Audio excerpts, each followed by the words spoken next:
Good morning students. Miscellaneous topic लेके आए हैं आपके पास।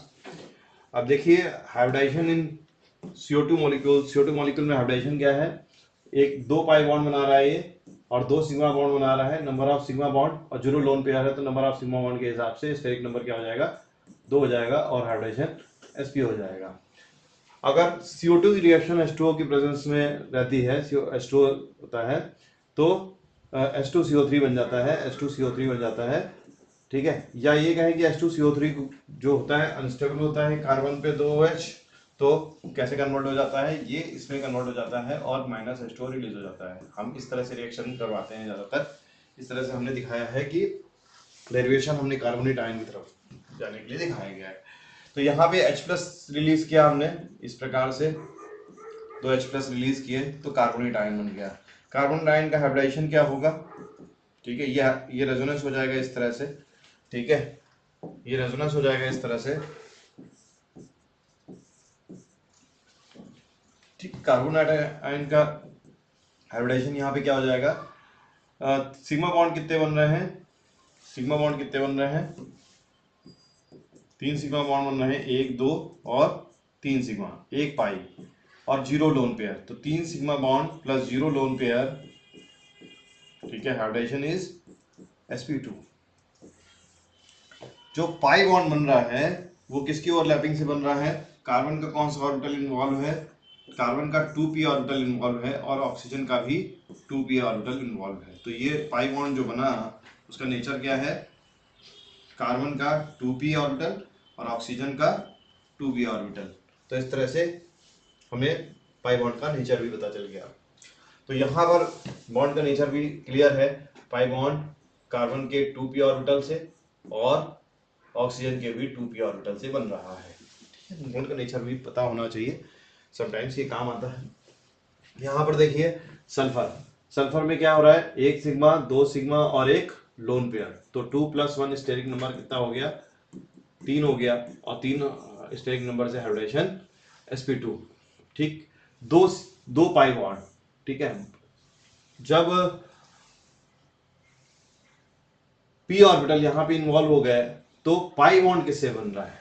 एक पाई बॉन्ड तो चलिए हम आपकी बात से सहमत हैं कि एक पाई बॉन्ड इसने बनाया p ऑर्बिटल से। ठीक है, ऑक्सीजन का p ऑर्बिटल, ठीक है, और सल्फर का p ऑर्बिटल। लेकिन दूसरे पाई बॉन्ड के लिए सल्फर का निश्चित रूप से d ऑर्बिटल इन्वॉल्व होना होगा। तो ऑक्सीजन का p ऑर्बिटल और सल्फर का d ऑर्बिटल इन्वॉल्व होगा। ठीक है, तो that is p pi d pi bonding होगी। दैट इज 1 p पाई और d पाई बॉन्ड बनेगा। That is the bond nature. तो हमने इसकी रिएक्शन कराई प्लस H2O। ठीक है, SO2 की रिएक्शन कराई प्लस H2O तो H2SO3 बन गया।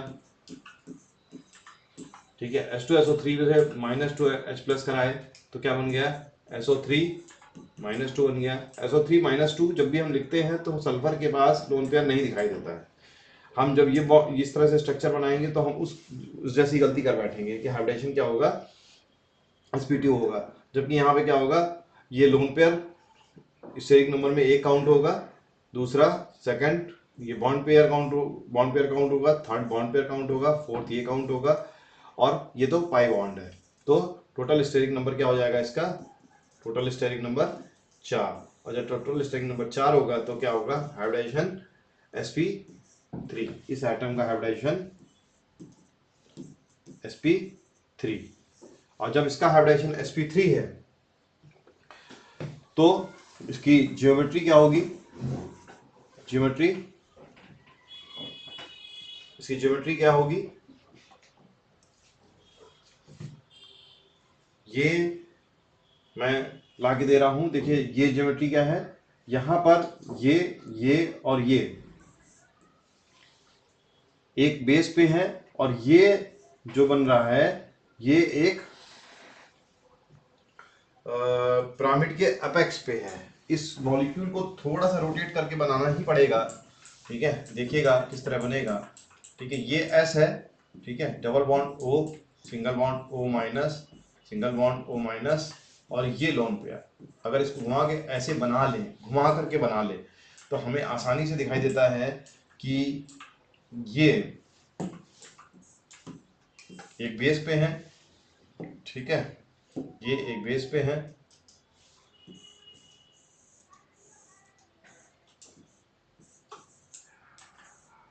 ये एक बेस पे है, और ये जो है एक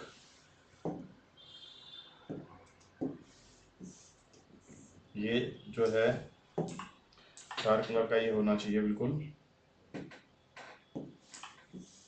ये पिरामिड के ऊपर अपेक्स पे है और उसके सबसे टॉप पे लोन पे है।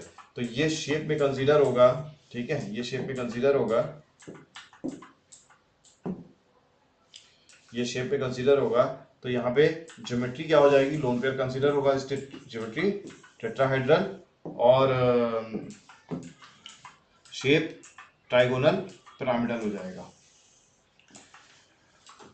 ठीक, अब बात करते हैं कि यही चीज अगर सल्फेट में करते हैं, सल्फेट में, तो ये इस तरह से क्या है, तो यहाँ पर क्या होगा, यहाँ पर दो D pi p pi bond हो जाएंगे, ये डी पाई पाई पी पाई बॉन्ड, ये D pi p pi bond, और ये पी पाई पी पाई, क्योंकि हाइब्रिडेशन क्या है, 3 सिग्मा बॉन्ड की वजह से, 3 सिग्मा बॉन्ड और 0 लोन पेयर की वजह से क्या होगा, sp2 हाइब्रिडेशन होगा। यहाँ पे हमने H2O से रिएक्शन करा के दिखाई, H2SO4 बना, H2SO4 बना, और H2SO4 से -2H+ निकला तो SO4 -2 बना। SO4 -2 का स्ट्रक्चर ये आया, जिसे यहाँ रेजोनेंस में पार्टिसिपेट किया इस तरह से, और कई सारे रेजोनेटिंग स्ट्रक्चर बनेंगे। तो यहाँ पे रेजोनेटिंग स्ट्रक्चर हमारा मुद्दा बनाने का नहीं है, ठीक है, ये आ जाएगा, या फिर ये यहाँ पे आया तो ये यहाँ पर आ जाएगा, इस तरह से कई रेजोनेटिंग स्ट्रक्चर बनेंगे।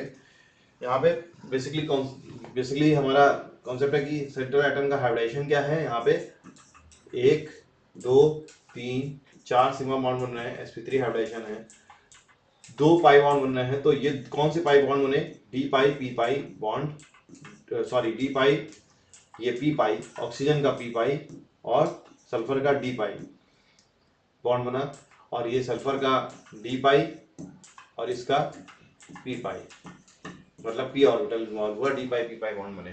तो दोनों D pi p pi bond बच गए हैं। इसमें देख रहे थे हम कि इसमें एक पी पाई बॉन्ड था जो कि वाटर के साथ रिएक्शन करने में H2SO4 बना ले रहा है, और जब हम सल्फेट आयन बना रहे हैं तो D pi p pi bond बचे जा रहे हैं, बाकी पी पाई जो है H2O के साथ रिएक्शन में कंज्यूम हो गया। तो इसकी ज्योमेट्री क्या होगी, टेट्राहेड्रल, और शेप क्या होगा, क्योंकि यहाँ पे कोई भी लोन पेयर सेंट्रल एटम पे नहीं बचा हुआ है, तो शेप भी टेट्राहेड्रल होगा। ज्योमेट्री में लोन पेयर और बॉन्ड पेयर दोनों इन्वॉल्व होते हैं, जबकि ट्राइगोनल पिरामिडल में सिर्फ और सिर्फ बॉन्ड पेयर से ही शेप डिसाइड हो रहा होता है। तो देखेंगे आप यहाँ पर ये टेट्राहेड्रल शेप है, ठीक है। Thank you class.